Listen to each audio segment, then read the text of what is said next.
अस्सलाम वालेकुम guys, this is me Mohammad Adil. Last time जो हमने लेक्चर किया था वो था प्रेजेंट सिंपल। प्रेजेंट सिंपल करने के बाद आज हमारे पास लेक्चर है प्रेजेंट प्रोग्रेसिव। क्योंकि सीक्वेंस वाइज चल रहे हैं तो हमारे पास प्रेजेंट सिंपल के बाद होता है प्रेजेंट प्रोग्रेसिव। वो इसकी एक वजह ये है कि आपको समझने में आसानी हो। जैसे हम स्टेप बाय स्टेप चलेंगे तो जो बेसिक वाले हैं या जिन्होंने टेंसेस नहीं पढ़े तो उनको समझने में ज्यादा आसानी होती है। तो चलो इसको समझने की कोशिश करते हैं कि प्रेजेंट प्रोग्रेसिव क्या है और उसकी डेफिनेशन क्या बनेगी। तो इसकी डेफिनेशन है वी यूज इट, हम यूज करते हैं, we use it for present running action. हम इसको यूज करते हैं प्रेजेंट रनिंग एक्शन के लिए। देखिए यहाँ पे प्रोग्रेसिव है, यहाँ पे रनिंग, तो इन दोनों का क्या कनेक्शन है और इस नाम से ही क्या डेफिनेशन में प्रूफ हो रहा है, इस बात को समझे। प्रोग्रेसिव क्या है? बेसिकली प्रोग्रेसिव वो काम जो किसी वक्त तक या किसी दौर में, चाहे वो प्रेजेंट हो, माजी हो या फिर फ्यूचर हो, उस वक्त वो काम जारी रहा हो, दैट्स कॉल्ड प्रोग्रेसिव। कंटिन्यू था।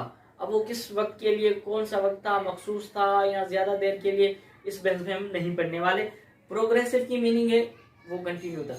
उसी लफ्ज को और आसान करके हमारे पास डेफिनेशन में बताया गया है कि वो काम रनिंग में था। रनिंग की इस्तेमाल करते हैं, वो काम जो जारी है। अब आप कहेंगे कि मुल्क के हालात खराब चल रहे हैं, तो यहाँ पे हम रनिंग फॉर्म इस्तेमाल करते हैं एज अ वर्ब।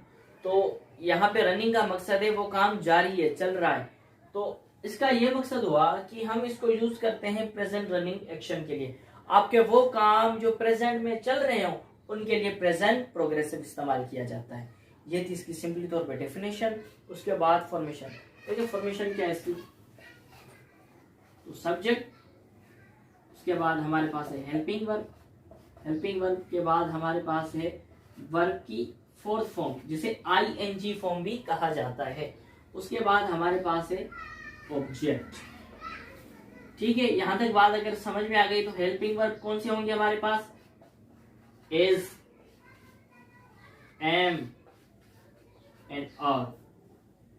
इज लगेगा सिंगुलर के साथ, आर लगेगा प्लूरल के साथ, और एम के लिए हमने आई रख दिया।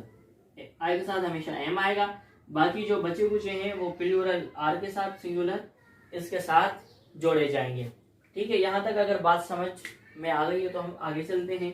आगे हमारे पास एग्जांपल्स है। हमारे पास सबसे पहले आई था तो हम एम लगाएंगे। I am speaking,